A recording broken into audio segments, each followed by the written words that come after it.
Palamig ideas ba ang hanap mo na pang negosyo? Tara, umpisa na natin.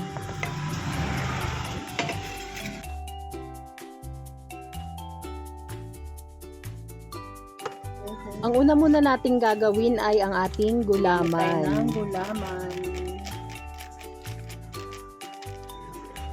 So, ito yung brand. Tunawin muna natin. Ilalagay tayo ng 4 cups.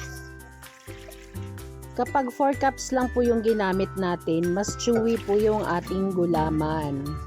Pwede po bang maglambing? Paki-comment naman po kung saan ang inyong location para malaman ko po kung saan umaabot ang ating mga videos. Maraming salamat! Nung natunaw na po, maaari na natin itong isalang sa medium heat. So yan, minix lang natin para po mawala yung buo-buo kung meron man. Tapos kapag kumukulo na, pwede na natin tong isalin So yan, sa ating food tray.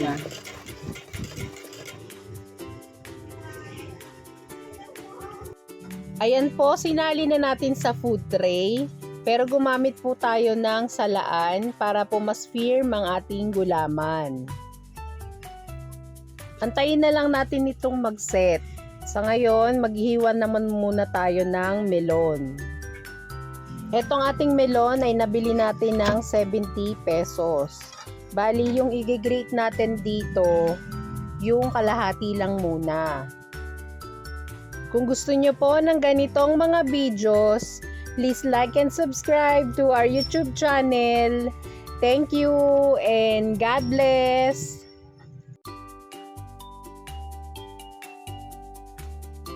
Kapag matigas na ang ating gulaman, maaari na natin itong i-slice into cubes.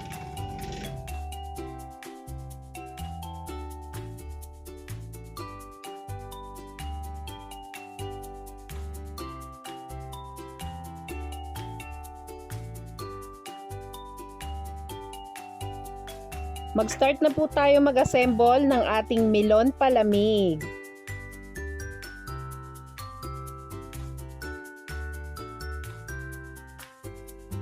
Ayan po, ilalagay na natin ang ating gulaman na hiniwa. Marami na po tayong nagawang mga palamig, iba't ibang klase, iba't ibang flavor. Paki-check na lang po sa description box. Maraming salamat!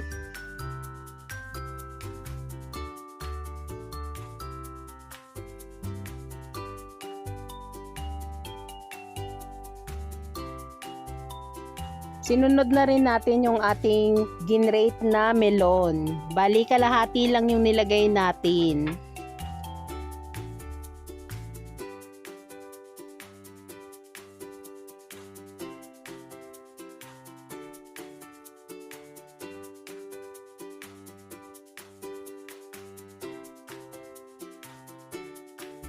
Gagamit po tayo ng Tasty Palamig, flavored melon.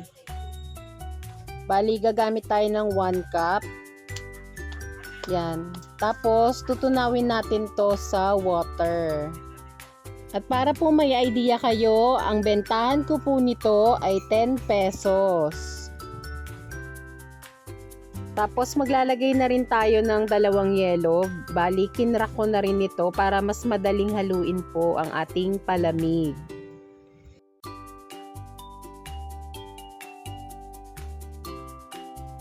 Ayan, maglalagay na tayo ng ating water. 1.5 po ito.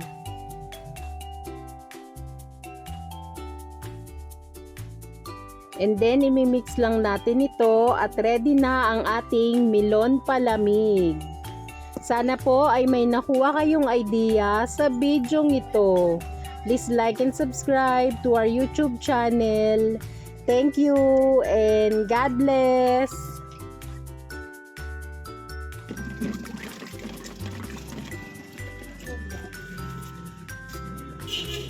Sa pagbebenta po ng palamig, ito po yung ginagamit namin, yung plastic na coolers, tapos straw, sa halagang 10 pesos.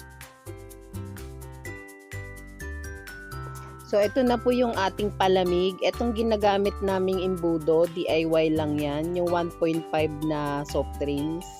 Yan po yung ginagamit namin. Kasi mas malaki yung bunganga niya.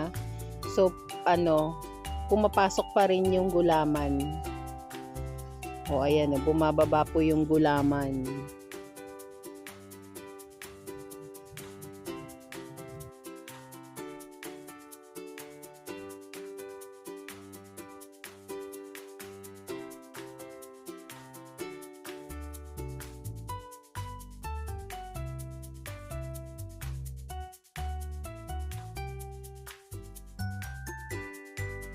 Thank you for watching. Please like and subscribe for more videos.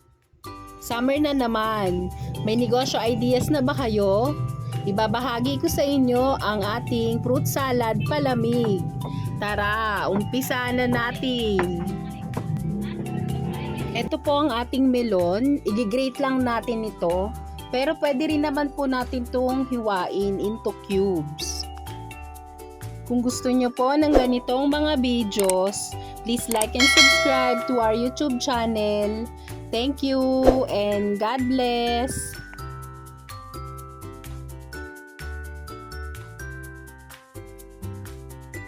Ayan po, ilalagay na natin yung ating na-grate sa ating palamigan. Para po may idea kayo, ang bili ko po ng melon ay 100 per kilo.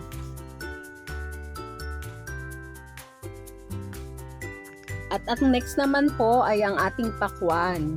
I-chop lang po natin ito ng maliliit. Ito naman pong ating pakwan ay 70 per kilo. Pwede po bang maglambing? Paki-comment naman po kung saan ang inyong location para malaman ko po kung saan umaabot ang ating mga videos. Maraming salamat! Ito naman po ang ating papaya. Ang per kilo naman po dito sa amin ay 40 pesos. Ayan, tinanggal ko lang yung buto. Tapos, babalatan din natin ito bago natin hiwain into cubes. Kung napapansin nyo po, medyo po makapal yung pagbalat natin sa ating papaya. Kasi medyo matigas po yung malapit sa balat.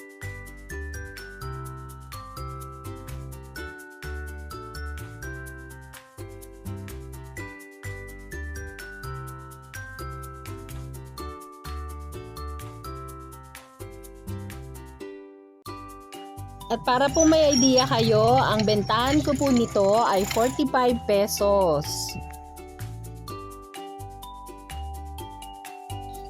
Gagamit naman po tayo ng tundan. Pero kung gusto niyo po ng lakatan, pwede rin naman po. Hihiwain lang natin ito sa gitna bago i-slice ng maliliit.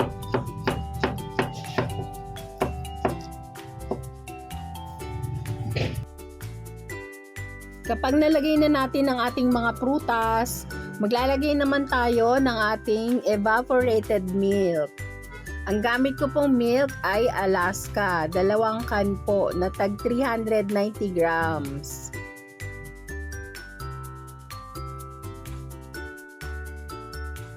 At ang next naman po ay ang ating condensed milk, 1 can din po.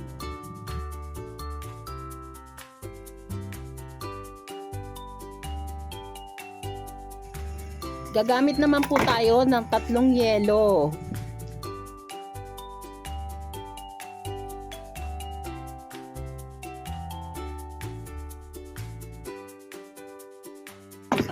Kapag nalagay na po natin ang ating mga ingredients, hahaluin naman po natin ito para po lumamig.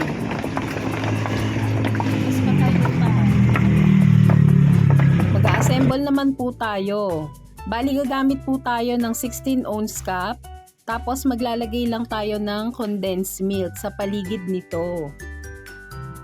At kung napapansin nyo po, wala po tayong nilagay na sugar sa ating palamig. Dahil katamtaman lang po ang tamis nito.